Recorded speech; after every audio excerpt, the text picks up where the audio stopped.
Okay, so welcome to your costing CA Intermediate paper number 3।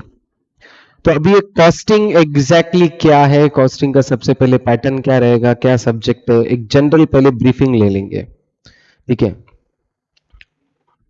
अब जैसा inter के अंदर दो ग्रुप होंगे, सबको पता है। In group one your first second third,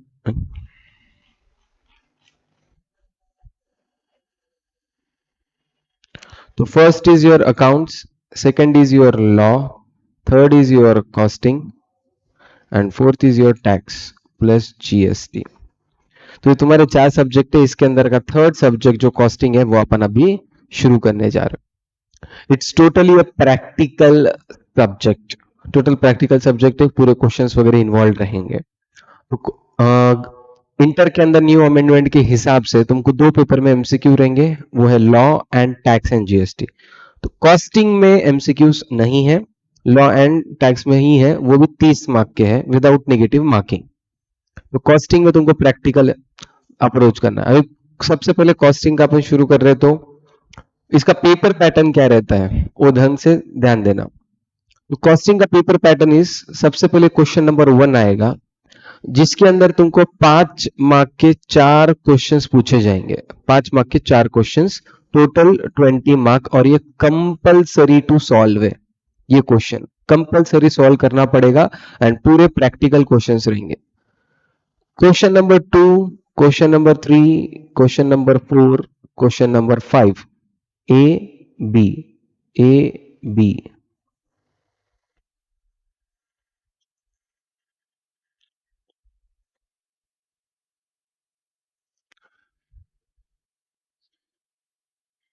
तो क्वेश्चन नंबर 2, 3, 4, 5, 6, इसमें से क्वेश्चन नंबर 2 से लेके 5 तक 10 मार्क को क्वेश्चन पूछे जाएंगे, दो क्वेश्चंस, मतलब ए 10 मार्क, बी 10 मार्क, ऐसे 20 मार्क।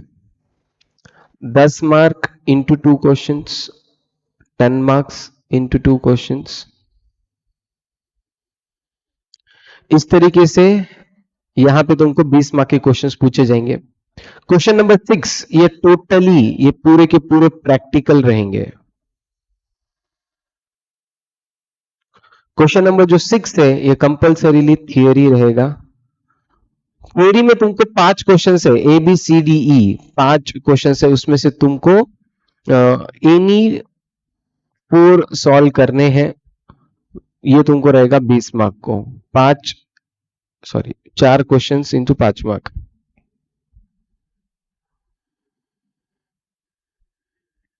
4 क्वेश्चन इंटू 5 मार्क्स, ऐसा रहेगा। तो अभी क्वेश्चन नंबर 1 से लेके 5 तक पूरा प्रैक्टिकल है। अगर टोटल लेंगे, देखो 20 plus 20 plus 20 plus 20 plus 20, 100 marks हो जाता है। पर टोटल पेपर का कितना आ रहा है, 120। फिर तो उसमें से तुमको एक ऑप्शनल दिया गया है, question number 2 to 6, question number 2 to question number 6, ये होते हैं 5 क्वेश्चंस, उसमें से तुमको एनी 4 सॉल्व करने हैं। तो एनी 4 तुमको सॉल्व करने हैं। तो इसमें क्या हो जाएगा बेसिकली, कि अगर किसी को लगता है कि मेरा प्रैक्टिकल बहुत स्ट्रांग है, क्वेश्चन नंबर 1 से लेके 5 तक अटेंड करो। अगर किसी को ऐसा लगता है कि क्वेश्चन नंबर 1 से 5 तक प्रैक्टिकल है पर मेरे को थ्योरी अटेंड करने की इच्छा है, तो क्वेश्चन नंबर 6 अटेंड करो। 2, 3, 4, 5 में से कोई भी एक क्वेश्चन स्किप करो। बेसिकली 20 मार्क का थ्योरी, 80 मार्क का प्रैक्टिकल। अब ये तुम्हारे ऊपर है कि तुमको सब्जेक्ट को प्रैक्टिकल रखना है या थ्योरी रखना है। तुम तुम्हारा कॉम्पोजिशन खुद से डिसीजन ले सकते हो, तो it is on your own. तो इस तरीके से तुम्हारा ओवरऑल पेपर पैटर्न रहेगा इन कॉस्टिंग का। अब ये याद रखना कि पूरे सीए इंटर के केस में क्वेश्चन नंबर 1 कंपलसरी होता है। तो यहाँ पे जो चैप्टर्स पूछे जाएंगे वो चैप्टर तुमको कंपलसरीली पढ़ना पड़ेगा इनडायरेक्टली, क्योंकि इसमें से क्वेश्चन आए वो तो अटेम्प्ट करना ही है। एक आधा चैप्टर इसका स्किप कर दिए तो बेसिकली उतने मार्क्स तो गए। अदर देन दैट बाकी कोई चैप्टर में से कुछ स्किप करे तो एक बार का अंडरस्टैंडेबल है, उसको ऑप्शन में रख के तुम दूसरा सॉल्व तो कर सकते।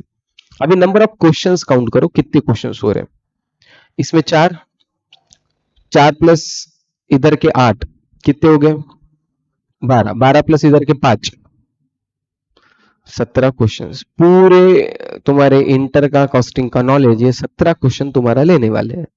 ठीक है, अब इंटरेस्टिंग बात ये है कि पूरे कॉस्टिंग में चैप्टर कितने हैं।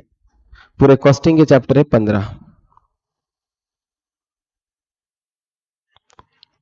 15 चैप्टर 17 क्वेश्चंस। समझदार को इशारा काफी कि हर चैप्टर में से एक क्वेश्चन इंस्टीट्यूट पूछने वाली है एग्जाम के अंदर, हर चैप्टर में से एक फिक्स है, और कोई दो लकी चैप्टर्स रहेंगे जिनके दो दो क्वेश्चंस पूछे जाएंगे। तो बेसिकली अगर कोई ये दिमाग में रखता है कि सर क्या आप, अगर फ्यूचर की बात है, अभी तो है नहीं, अभी तो अपन 100 की सोचेंगे। ठीक है, फ्यूचर में अगर किसी को ये लगता है कि सर हर चीज पढ़नी पड़ती क्या, कुछ छोड़ा तो जमता क्या, मेरे को कोई प्रॉब्लम नहीं, कितने भी चैप्टर छोड़ सकते हैं। एक सिंपल सा रूल याद रखना, एकदम सिंपल सा रूल, एक भी चैप्टर अगर पढ़ के गए, एक भी चैप्टर तुम पढ़ के एग्जाम में गए, कुछ ना कुछ तो लिख के आएंगे, और एक भी चैप्टर अगर छोड़ के गए तो कुछ ना कुछ तो तुम मिस करके आने वाले हैं, दैट इज फिक्स। क्योंकि 15 क्वेश्चन है, सिंपल सा लॉजिक है कि हर क्वेश्चन, हर चैप्टर में से एक एक क्वेश्चन आने वाला है, एक भी चैप्टर स्किप करे कुछ ना कुछ तो छूटेगा, एक भी चैप्टर पढ़ के गए कुछ ना कुछ तो लिख के आएंगे जरूर। ठीक है, तो कॉस्टिंग का लॉजिक बहुत सिंपल है, और पेपर पैटर्न बहुत इजी बनाया है, एक तो 5 मार्क, नहीं तो 10 मार्क। अभी 10 मार्क का क्वेश्चन और 5 मार्क के क्वेश्चन आगे जाके और डिटेल में बोलूंगा, पर फिलहाल से स्ट्रैटेजी दिमाग में डिसाइड करो।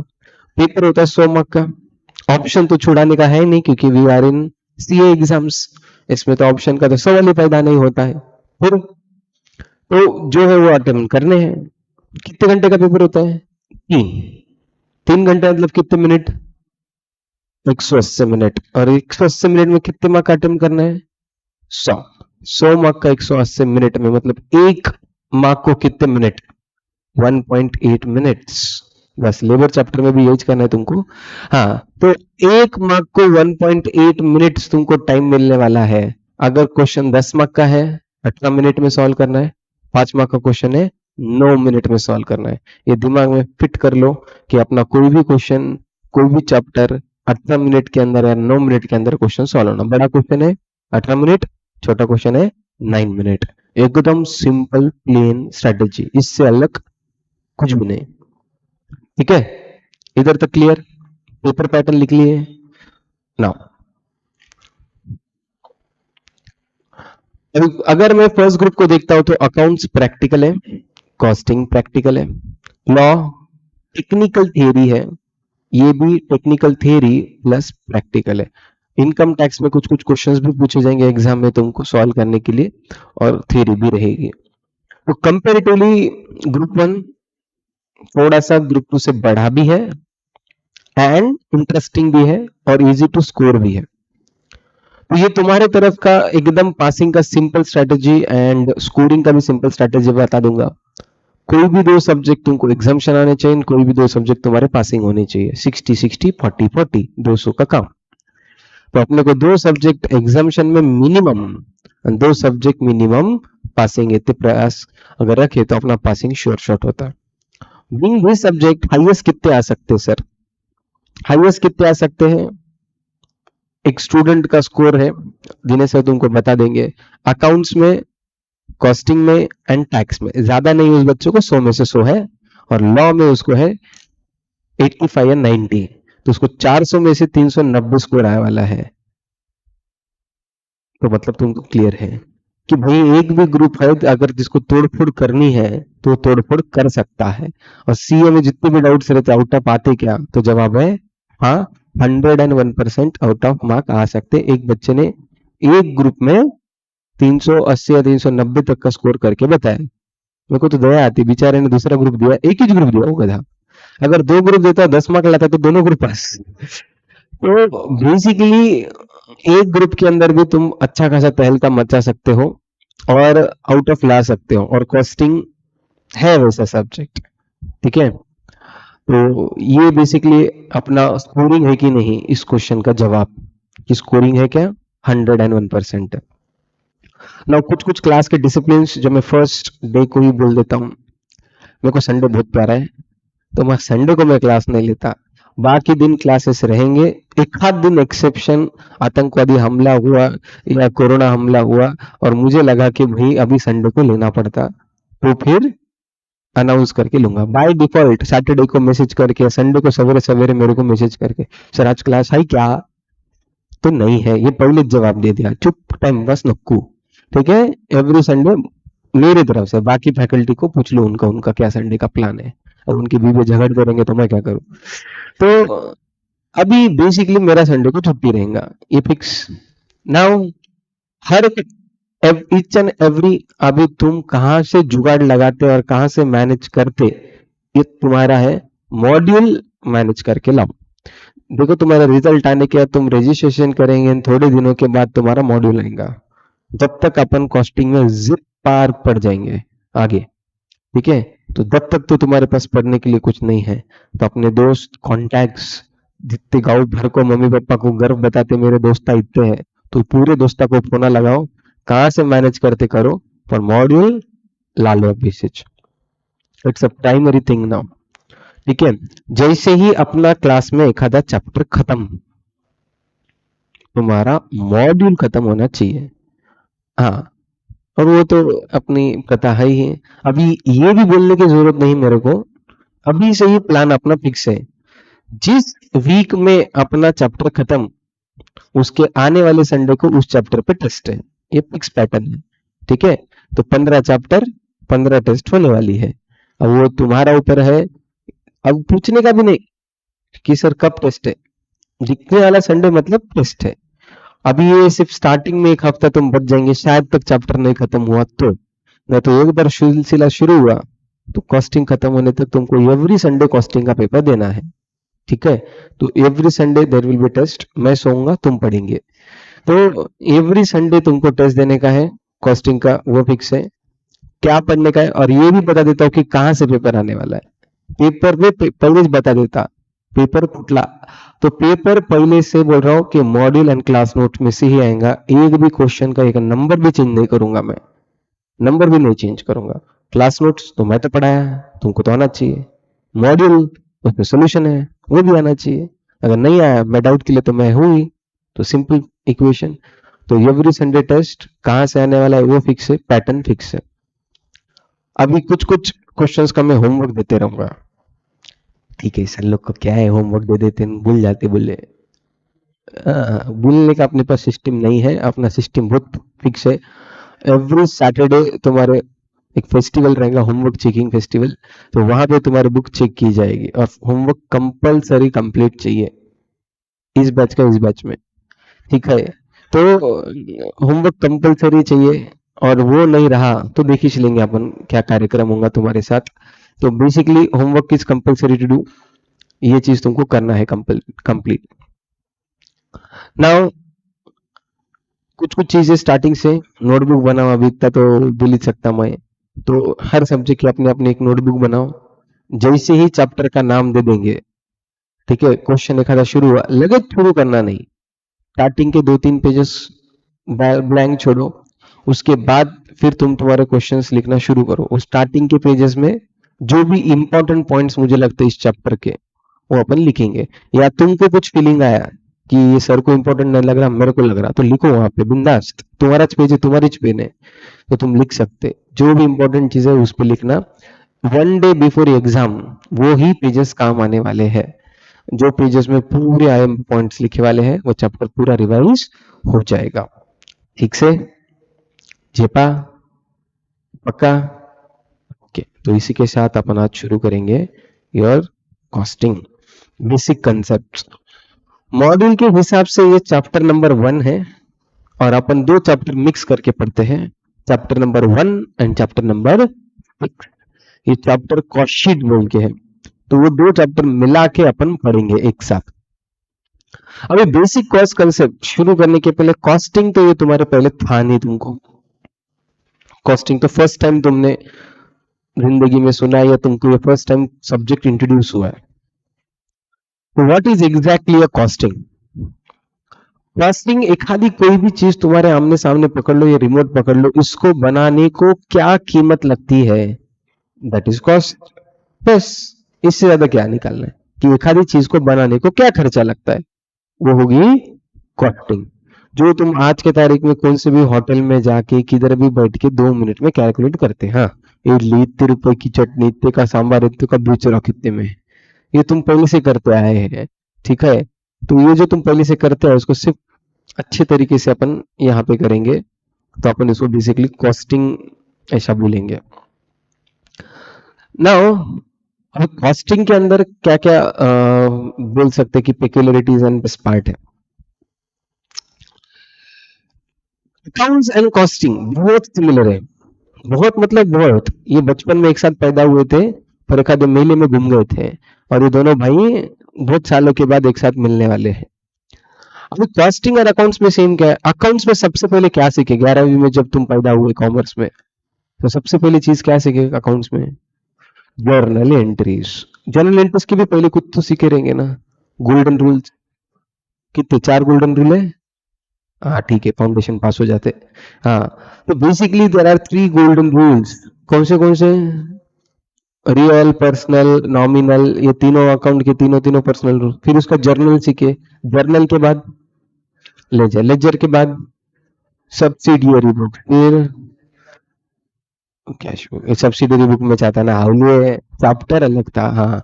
तो बेसिकली सब्सिडियरी बुक, उसके बाद ट्रायल बैलेंस, ट्रायल बैलेंस के बाद balance sheet, P and L, बस और क्या है, खत्म हो गया, इधर ही अकाउंट्स था। तो ये सब चीजें अपन कॉस्टिंग में भी करेंगे। कॉस्टिंग के खुद के जर्नल एंट्रीज होंगे, कॉस्टिंग का खुद का लेजर है, कॉस्टिंग का खुद का ट्रायल बैलेंस है, कॉस्टिंग की खुद की बैलेंस शीट है, तो सब जगह बैलेंस शीट है। तो basically A to Z costing and account दोनों सेम चीजें चलेंगे, हाँ, बट इसके खुद के गोल्डन रूल्स अलग, इसकी जर्नल एंट्री अलग, सब अलग। जो अकाउंट्स में करे सब यहाँ पे करेंगे, पूरे कॉस्टिंग में मुराद है। बस एक छोटा सा डिफरेंस है कॉस्टिंग एंड अकाउंट्स में, अगर ये समझ लियो तो आधा कॉस्टिंग इधर ही खत्म। तो कॉस्टिंग क्या है कि तुम्हारे accounts is a postmortem. Postmortem कब करते हैं, सुने कि नहीं वर्ड, पोस्टमार्टम कब होता, हाँ एक आधी चीज मरने के बाद। बैलेंस शीट कब करते तुम, balance sheet as on for the year ended, सब डेड है उधर, सब ट्रांजैक्शन हो गया, सब कुछ हो गया, उसके बाद अकाउंट, इंडियन पुलिस सब मर भी गए, उसके बाद पुलिस आए, हैंड्स अप, मर गए वाले सब, वारदात पे तब पहुंचते, सब खत्म हो गया, दैट इज अकाउंट्स।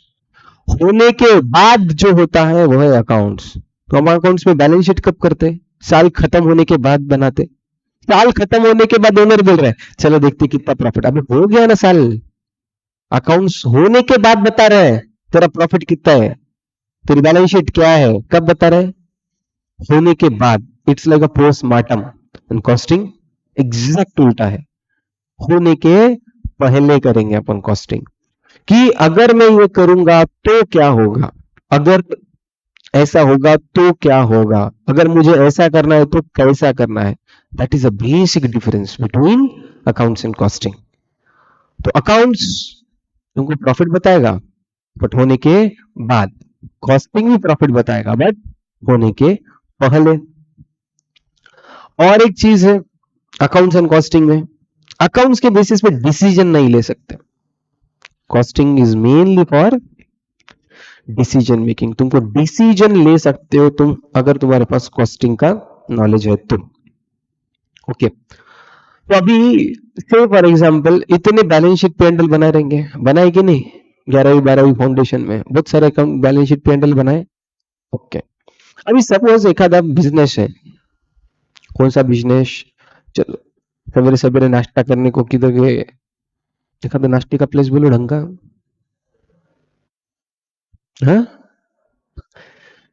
ओके ठीक है, चलो राधे गोविंद पे गए, चलो तुम नाश्ता करने को, क्या क्या प्रोडक्ट मिलते हैं वहां पे, मेनू कार्ड मत बोलो, एक मोटा मोटी बोलो। हाँ हाँ, उसमें इडली, वड़ा, डोसा, उत्तप्पा, यही है ना मोटा मोटी चार, उसको अलग अलग चीजों में डुबो डुबो के देता, अलग अलग नाम देता। ठीक है, तो बेसिकली चार चीजें, तो मुझे बोलो उसके पी एंड एल एक बनते या चार बनते हैं, एक। अगर मुझे उसके अंदर से इडली का कितना प्रॉफिट है, वड़े का कितना प्रॉफिट है, डोसे का कितना प्रॉफिट है, उत्तप्पा का कितना प्रॉफिट है, निकाल सकता क्या, ये अकाउंट्स का प्रॉब्लम है। अकाउंट सिर्फ क्या बताता, उस बिजनेस ने कितना कमाया, प्रोडक्ट ने बताया क्या। अभी पॉसिबल है क्या कि राधे गोविंद वाले को दोषे में लॉस है, उत्तम में प्रॉफिट है? पॉसिबल है क्या? पॉसिबल तो है, जबकि तुमने देखा ही नहीं तो तुमको कैसे पता कि सब में प्रॉफिट है?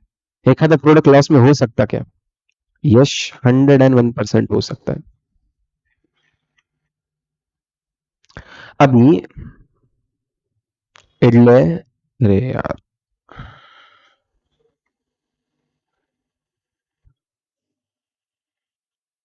सपोज राधे गोविंद वाले को इडली में 30 रुपए का प्रॉफिट है, वड़ा में 20 रुपए का प्रॉफिट है, डोसा में 10 रुपए का लॉस, एंड उत्तपम में 35 रुपए का प्रॉफिट। तो टोटल प्रॉफिट क्या आएगा उसका? 75 प्रॉफिट आएगा। अकाउंट्स में क्या दिखेगा पता है? Radhe Govind made 75 rupees profit, but costing ये बताएगा कि इडली में कितना, वड़ा में कितना, डोसा में कितना, उत्तपम में कितना। अब मुझे बोलो, इंटेलिजेंट बिजनेसमैन है तो क्या करेगा वो, ये एनालिसिस देखने के बाद? यस, डोसा लॉस में, इसको बंद करो, बंद करने के बाद कितना प्रॉफिट हो जाएगा? 85। मतलब एक आधी चीज कम करके भी प्रॉफिट ज्यादा हो सकता है। अंडरस्टैंडिंग कि जो चीज लॉस में उसको करना ही क्यों है, उसको बंद करो, और जो प्रॉफिट वाले है वही करो, उसमें प्रॉफिट कमाओ। तो ये जो चीज है कॉस्टिंग बताएगा, कि कॉस्टिंग से डिसीजन मेकिंग करते आए कि भाई ये चीज अपने को नहीं करनी है, नहीं करके भी अपन प्रॉफिट में रहेंगे। टाइम पास नहीं करना है, मार्क्स ऑटोमेटिक बढ़ेंगे, नहीं करके भी बहुत कुछ होता है। ठीक है, तो बेसिकली कुछ नहीं करना है, सिर्फ डोसा बंद कर देने का है, प्रॉफिट बढ़ जाएगा। अब ये राधे गोविंद वाले को तो पता ही नहीं था ऐसा, अपन एनालिसिस करके बताए, तुम कुछ न करो, सिर्फ डोसा बंद करो, देखो तुम्हारा बिजनेस कैसा बूम होता। सच में उसने बंद कर दिया, उसको प्रॉफिट, हाँ बोला था मैं। तो बेसिकली ये कॉस्टिंग, ये तुमको हेल्प करेगा एनालिसिस में। अकाउंट्स में balance sheet, P and L पूरे बिजनेस की होती है, और यहाँ पे हर प्रोडक्ट की होती है। ठीक है, तो ये कुछ कुछ छोटे छोटे डिफरेंसेस है, एक एक एक एक चीज अपन देखना शुरू करेंगे। जैसे कि यहाँ पे राधे गोविंद का एग्जाम्पल लिया था, सेम एग्जाम्पल यहाँ पे है। एक बिजनेस है जिसमें ए, बी एंड सी तीन प्रोडक्ट है। टोटल सेल बैलेंस शीट में दिख रहा है, कितना दिख रहा है? 2.5 lakh. Cost 2 lakh, profit oblique loss 50,000 का प्रॉफिट, 20%। बट ये 2.5 लाख का जब एनालिसिस करा तो ये सब समझा, तो क्या करना चाहिए, सामने है तुम्हारे, क्या करना चाहिए तुम लोगों ने? ए को बंद करो, ए को बंद करेंगे तो प्रॉफिट कितना होगा? ये 25 प्लस 30, 55,000 का प्रॉफिट हो जाएगा, एंड सेल 1,25,000। करो कैलकुलेटर पे, 55 divide by 1,25,000 into 100, 55 divide by 1,25,000 into 100,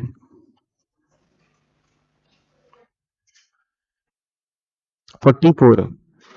तो 44% प्रॉफिट कमा सकते हो, तुम्हारे फिलहाल के प्रॉफिट का डबल कर सकते हो, सिर्फ ये को बंद कर देना है। समझ में आया? तो ऐसे कुछ भारी भारी चीजें तुम कॉस्टिंग में एनालिसिस के फॉर्मेट में सीख सकते हो। ओके, अभी जैसा अपन ह्यूमन है, वी आर ह्यूमंस, वेदों पुराणों के हिसाब से अपन 5 चीजों से बने हैं। कौन सी 5 एलिमेंट है जिससे अपन बने हैं? हवा, पानी, अग्नि, वायु। हवा वायु सेमी चैनल है, हवलो, आ, हवा, पानी, अग्नि, जमीन, और आकाश। ये 5 चीजों से अपन बने, ये पंच तत्व है जिससे तुम बने हैं। ठीक है, घर पे जाके एक बार देख लो, एक आधा हाथ बीत काट लो, देख लो क्या 5 चीजें निकलती क्या तुम्हारी। ठीक है, सो ये 5 एलिमेंट से तुम बने हैं। तो सेम वे कॉस्टिंग सिर्फ 3 एलिमेंट से बना है। ये 3 एलिमेंट मेन है जिससे कोई भी चीज बनी है कॉस्टिंग का। कोई भी चैप्टर उठाओ, ये तीन की चीजों के अलावा कुछ नहीं मिलने वाला है। कौन से तीन एलिमेंट है? Material, labour and overheads. ये तीन मेन एलिमेंट्स ऑफ कॉस्टिंग है। कॉस्टिंग इन तीन एलिमेंट से बना है। मटेरियल जो तुम देख सकते हो, लेबर जो इसके ऊपर मेहनत हुआ है। अब ये ओवरहेड क्या चीज है? ओवरहेड फैंसी वर्ड है, it is nothing but a expenditure. तो तीन elements of costing are material, labour and overhead. इन तीनों से ही कॉस्टिंग बनता है। तो ये तीन एलिमेंट इतने इंपॉर्टेंट है कि इसके ऊपर एक एक चैप्टर बना दिए। मटेरियल का एक चैप्टर है, लेबर का एक चैप्टर है, ओवरहेड का एक चैप्टर है। तो हर एक एलिमेंट के ऊपर एक एक चैप्टर है जिसको अपन बहुत डिटेल में पढ़ेंगे। तो तुम्हारा सिलेबस ही वैसा बना है। ठीक है। तो पहला एलिमेंट जो इतना इंपॉर्टेंट है आगे जाके चैप्टर, उसके बारे में तो पढ़ना तो पड़ेगा। मटेरियल। ठीक है। अभी मटेरियल ऐसी चीज, अभी जैसा ये रिमोट अगर मैं सामने लेता हूं, उसके लिए मटेरियल क्या है? किस चीज से बना है ये? प्लास्टिक। और हाँ, रबर, ये बटन के लिए रबर लगेगा। ओके, और अंदर वायरिंग लगेंगे, अंदर वो सर्किट बोर्ड रहेगा सिलिकॉन। हाँ, पेंट मारना पड़ेगा, हाउ कलर, और सेल लगेंगे ना, लिथियम आयन बैटरीज। तो बेसिकली ये सब चीजें से ये रिमोट बनेगा। तो ये रिमोट के मटेरियल है। परफेक्ट। तो मटेरियल जो होता है वो बिजनेस में होता है दो तरीकों का।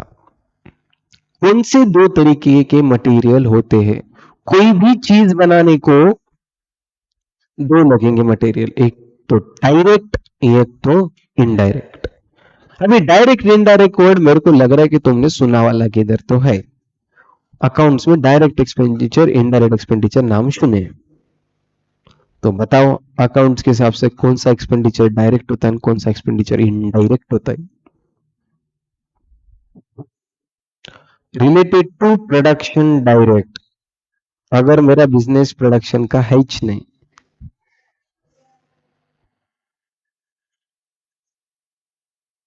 किससे रिलेटेड रहेंगे?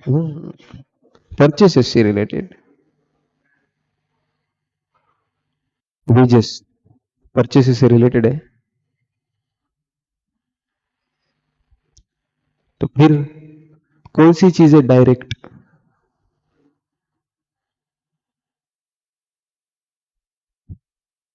Invert and logistic. अभी कौन सी चीजों को डायरेक्ट बोला तू? सिर्फ indirect, invert, logistics, wages, material. हाँ, बिजनेस के कोर एक्टिविटी से जो रिलेटेड है वो चीजें डायरेक्ट, जो कोर एक्टिविटी से रिलेटेड नहीं है वो सब इनडायरेक्ट। जैसे कि अभी तुम मटेरियल, लेबर, फ्रेट इनवर्ड, ये सब बिजनेस का कोर एक्टिविटी है ना। मैन्युफैक्चरिंग के लिए जो लगती है चीजें वो डायरेक्ट, और ट्रेडिंग के लिए जो चीजें लगती है वो डायरेक्ट। पर दोनों भी केस में क्या था, वो बिजनेस की कोर एक्टिविटी थी। जो भी बिजनेस की कोर एक्टिविटी है, उसके जो जो चीजें लगती है वो सब सब क्या बन जाएगा? Direct material. ठीक है। तो लिखो स्टार्टिंग में पहले चैप्टर का हेडिंग डालो, basic cost concept and cost sheet, ऐसे दोनों डालो, चैप्टर 1 एंड 6। हम्म।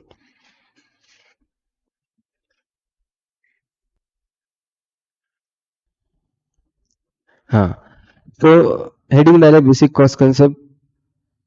हाँ, there are three elements of costing. There are three elements of costing.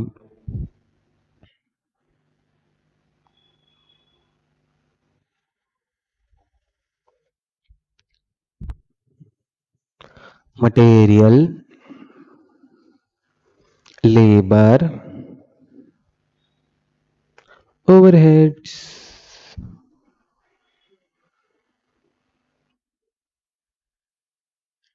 Material, labor, overhead. Material के अंदर अंदर उसके नीचे material. They are divided into two parts. They are divided into two parts.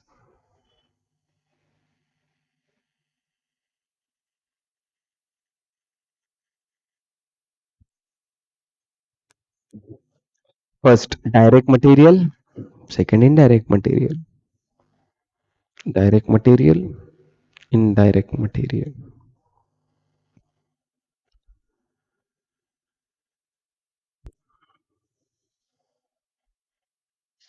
क्या? उसके नीचे direct material.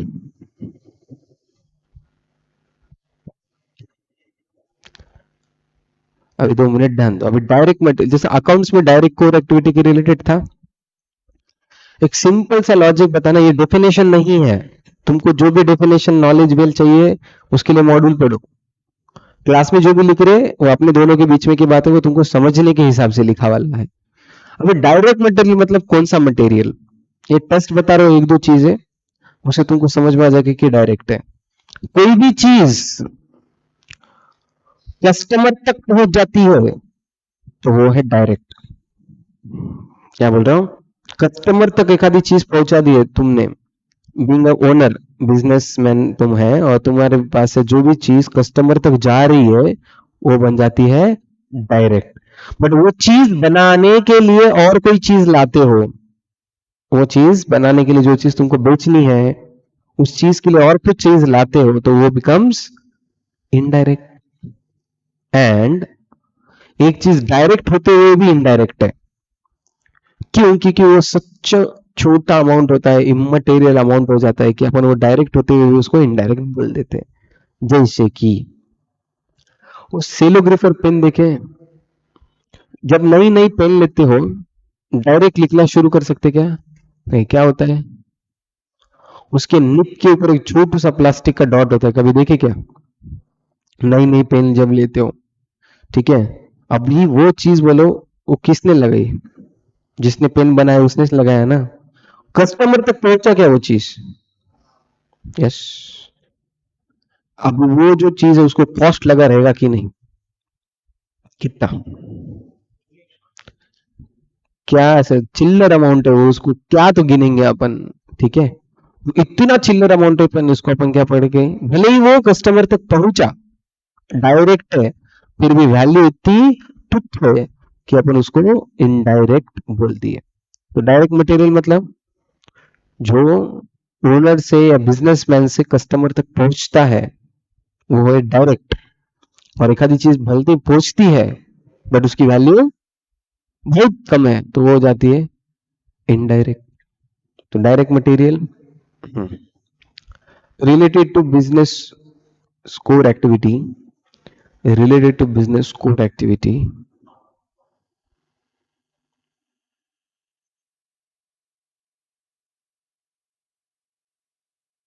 and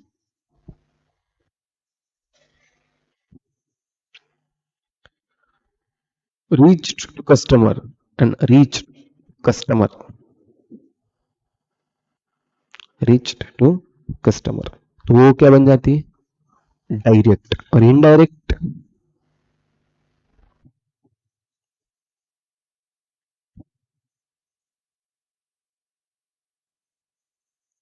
first it is required to run the business. It is required to run the business.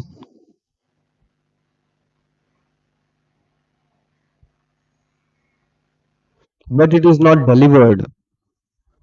But it is not delivered to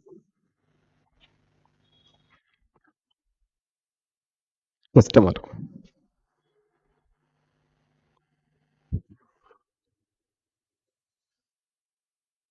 Second,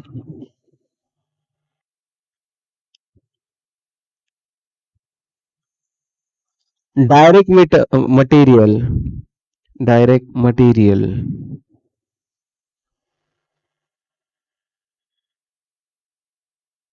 which is having very small value. Which is having very small value. is known as indirect material. Is known as indirect material.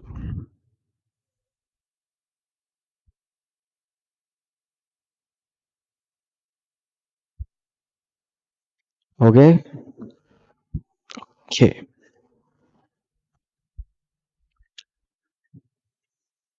अभी तुम्हारे सामने question है,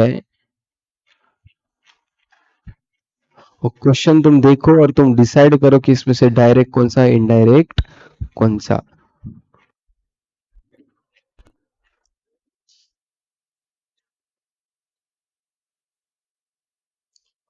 हाँ, ये वाला। Direct और indirect में तुमको बेसिकली बाइफरकेशन करना है, कौन सा डायरेक्ट कौन सा पूरा क्वेश्चन लिखते मत बैठो, सिर्फ सिंपली सोचो डी आई डी क्या है।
ओके, पक्का लिख लिए पूरे 11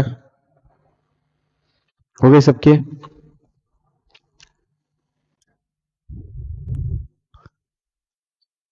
एक चीज ध्यान में रखो, जब भी क्वेश्चन पूछ रहा हूं आंसर देना, सही जाना जरूरी नहीं है, गलत आया कोई प्रॉब्लम नहीं, मैं छापूंगा नहीं। हाँ, बट अगर कोई आंसर नहीं दे रहा, वो गलत बात है। देखो, सब कोई भी क्वेश्चन पूछा सब कुछ सही आ रहा, तो वो तुमको क्लासेस की जरूरत नहीं है, फिर तो तुमको सब आता है। ट्राई मारो, ट्राई नहीं मार रहे मतलब ये बहुत गलत बात है, तुम्हारे पास चांस है फिर भी तुम नहीं यूज कर रहे हो। ट्राई मारो, ज्यादा से ज्यादा क्या होगा, गलत होगा। स्टार्टिंग में 25 चीज गलत होंगी, वो कभी ना कभी तो एक तो भी चीज सही आ ही जाएंगे। तो ट्राई तो मारते जाने का, कोई भी चीज छोड़ना नहीं। Oil use for lubricating oil machine, क्या? अभी देखो, ऑयल मतलब ये ग्रीस टाइप में है, कार चलाने के लिए इंजन ऑयल डालना पड़ता है, या तुम्हारे गाड़ी में भी इंजन ऑयल डालते हो तुम। तो वैसा एक आधे बिजनेस के अंदर, मशीन के अंदर चलने के लिए, मशीन चलने के लिए उसके लिए इंजन ऑयल डाले, वो क्या है, डायरेक्ट या इनडायरेक्ट? इनडायरेक्ट, क्योंकि कस्टमर तक जाता है इंजन ऑयल नहीं, तो इट इज इनडायरेक्ट। बहुत ही नाटक कर रहे हैं रे। वो फ्रीज है।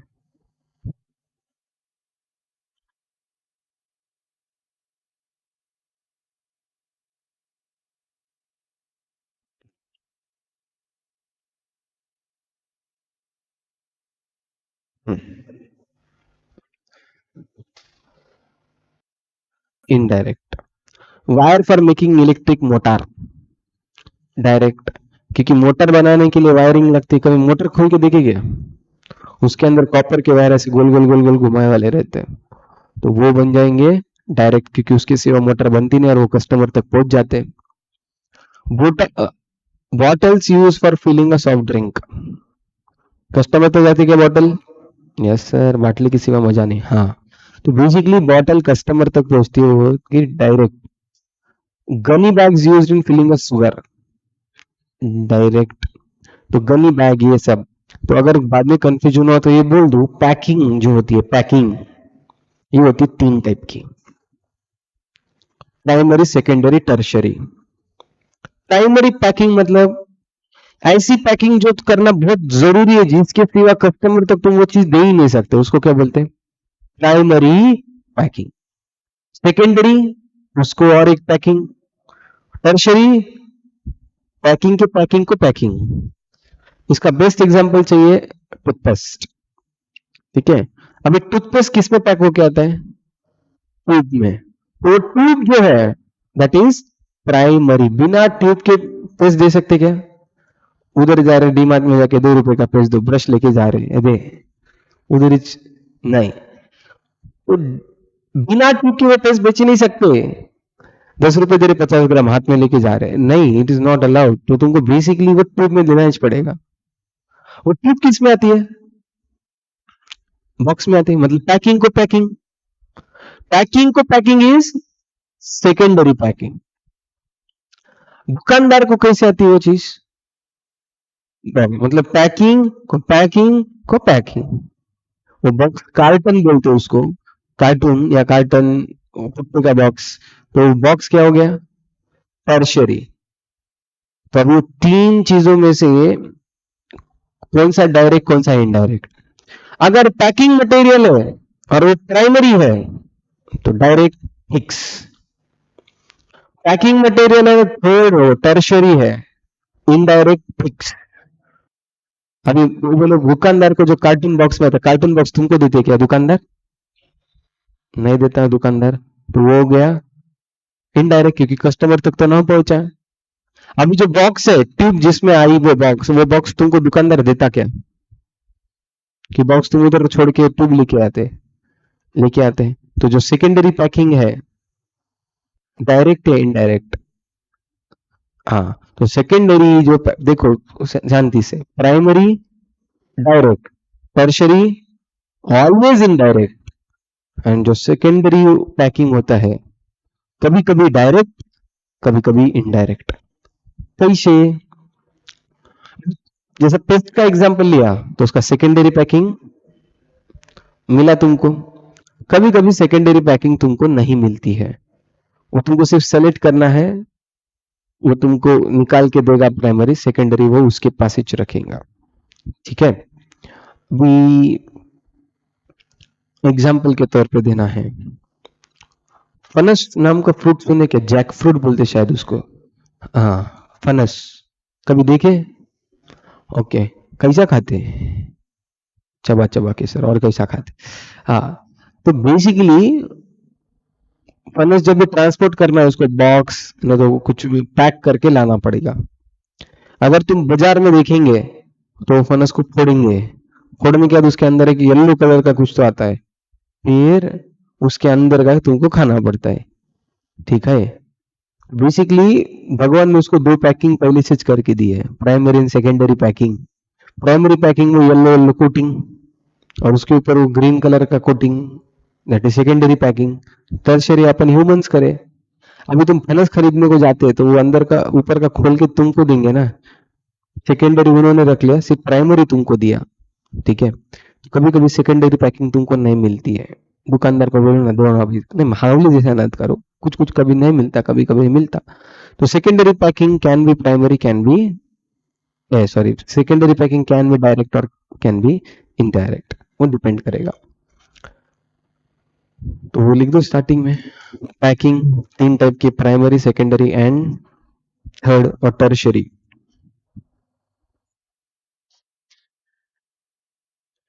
प्राइमरी पैकिंग जाएगी तुम्हारी डायरेक्ट मटेरियल, प्राइमरी पैकिंग जाएगी तुम्हारी डायरेक्ट मटेरियल,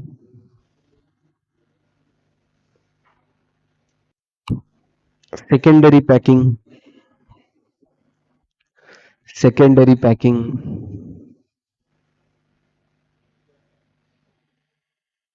सेकेंडरी पैकिंग वो can be direct, can be indirect, can be direct, can be indirect.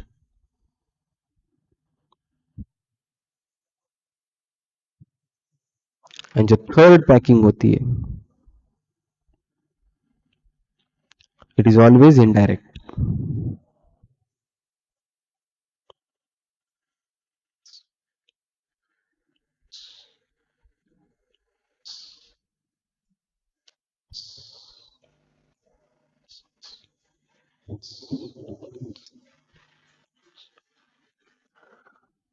हाँ, ingots used by foundry making casting. कुछ भी नहीं समझा सर, कौन सी लैंग्वेज में लिखा है? अब ये ingots क्या होते हैं एंड कास्टिंग क्या होती है? अभी फाउंड्री मेकिंग मतलब जो शेप देते उनको फाउंड्री बोलते हैं। कास्टिंग क्या होता है?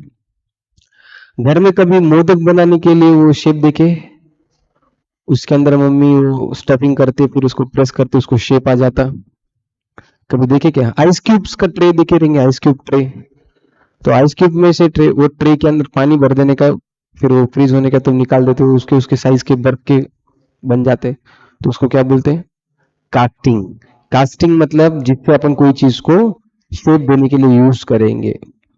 तुम्हारे मोदक हो या फिर आइस ट्रे हो या चॉकलेट्स के भी तुमको अलग अलग ट्रे आते हैं, मोल्ड्स बोलते हैं ये लोग आज के। केक का वो हार्ट शेप, गोल शेप, चौकोन शेप अलग अलग रहेंगे ना। हाँ, हाँ, कौन सा शेप? हाँ, तो बेसिकली वो केक्स एंड ऑल दैट, हाँ, तो उसके लिए जो रहता है उसको कास्टिंग बोले। Now what is ingots? Ingots मतलब रॉ मटेरियल का बार। अभी ज्वेलरी जो शॉप्स होते हैं, ज्वेलरी शॉप को सोना कैसे मिलता है? हाँ, बिस्किट या ईट के फॉर्मेट में मिलता है। ठीक है, तो वो क्या हो गया? इनगॉट। उसको बोलेंगे अपन, इनगॉट्स बोलेंगे। इससे वो ज्वेलरी बनाएंगे। बेसिकली उनको रॉ फॉर्मेट में आया। ठीक है।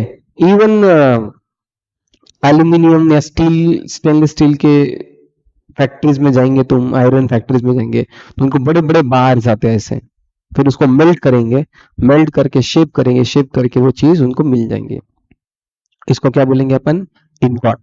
तो इनगॉट मतलब बार्स, ईट ऐसे टाइप में पकड़ो। Use by foundry making casting, तो जिससे तुम शेप देके बनाएंगे। तो जहां पे शेप देने वाली मशीन है उसके लिए इनगॉट क्या है?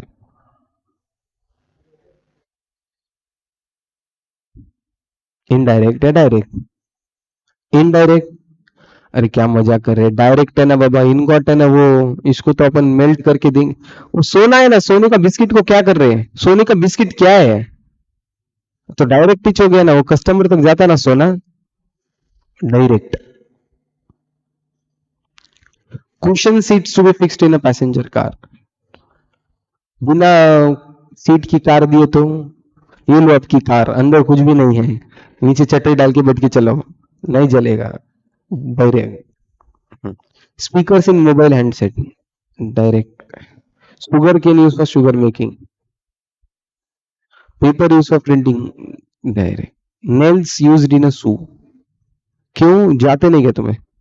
हाँ, देखो जब तुम जूते चपला खरीदते उसके साथ उसके खिल्ले भी आते तुम्हारे पास, बट इतने कॉम्प्लीमेंट्री नहीं बे, कौन देता तेरे को साथ में दो?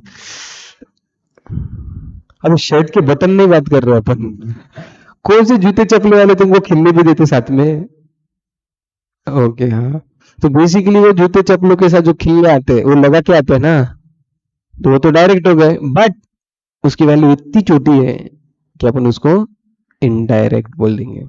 Milk use in making an ice cream, direct. Okay, हाँ। तो बेसिकली जैसे मटेरियल के दो टाइप है, समझ में आया, डायरेक्ट इनडायरेक्ट, वैसे लेबर के भी दो टाइप रहेंगे, डायरेक्ट इनडायरेक्ट लेबर। अभी डायरेक्ट लेबर कौन सा लेबर? जो मेन कंपनी का जो काम है उसके लिए काम कर रहा, डायरेक्ट। और जो कंपनी का काम नहीं है उसके लिए काम कर रहा, इनडायरेक्ट। अभी बीसीए के लिए, बीसीए का मेन काम क्या है?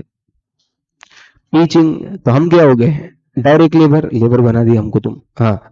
तो डायरेक्ट जो मेन एक्टिविटी से रिलेटेड है, ऑफिस में कुछ लोग बैठे हैं क्या, काम कर रहे हैं क्या? हाँ, बट वो तुमको, तुम्हारे से डायरेक्ट कांटेक्ट में है क्या? नहीं, तो वो क्या हो जाएंगे? जो टाइपिंग कर रहा, फॉर्म निकाल रहा, फोन कर रहा तुम्हारे पेरेंट्स को, बच्चा अपसेंट है, गऊ कामा कर रहा, हाँ, तो ये जो कॉल जा रहे हैं तो उसके लिए वो जो मैडम है वो क्या हो गए? इनडायरेक्ट। जो डायरेक्टली कस्टमर के रिलेटेड सर्विसेज है डायरेक्ट, बाकी सब इनडायरेक्ट। लेबर के भी पार्ट समझे, डायरेक्ट इनडायरेक्ट। पक्का? तो बस, तो नेक्स्ट इसमें करो, कौन सा डायरेक्ट कौन सा इनडायरेक्ट बोलो।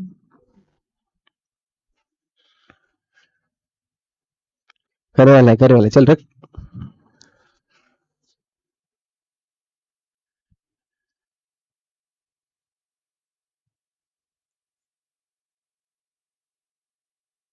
हो,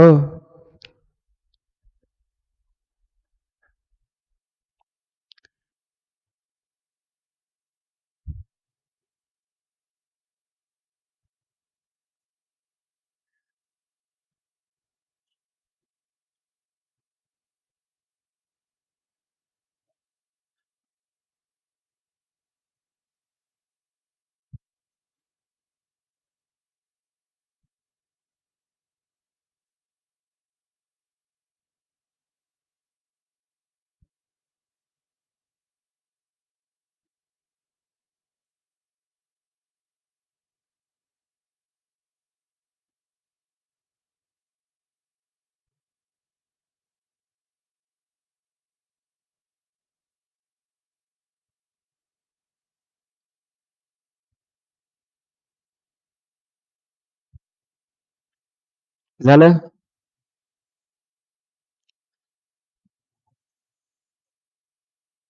हो गया? Over time premium paid for specific jobs. अब ये क्या होता है? बाप रे। जनरली लेबर लोग है ना, एक ऑफिस टाइम पे काम करते 10 से 6, 10 के पहले या 6 के बाद रुके तो वो बोलते ओवर टाइम, और संडे को काम करे तो ओवर टाइम। तो ओवर टाइम जो पेमेंट होता है वो डायरेक्ट या इनडायरेक्ट? भाई ओवर टाइम करे पर काम क्या करे? जो काम करते वही करे ना। अभी जैसे फॉर एग्जांपल तुम्हारा क्लास का टाइम बोल दिया सपोज 4 से 8, और 8 बजे का क्लास में पिना पिना के 8:30 बजे तक लिया, तुम लेने नहीं देते अलग बात है, पर 8 से 8:30 तक खींचा, ओवर टाइम हुआ क्या मेरा? तो ओवर टाइम में मैं काम क्या कर रहा था? सिखा रहे सकते ना, वो तो डायरेक्ट था। तो direct. Wages paid to piece worker. Piece मतलब शांति नहीं, ये पीस अलग होता है।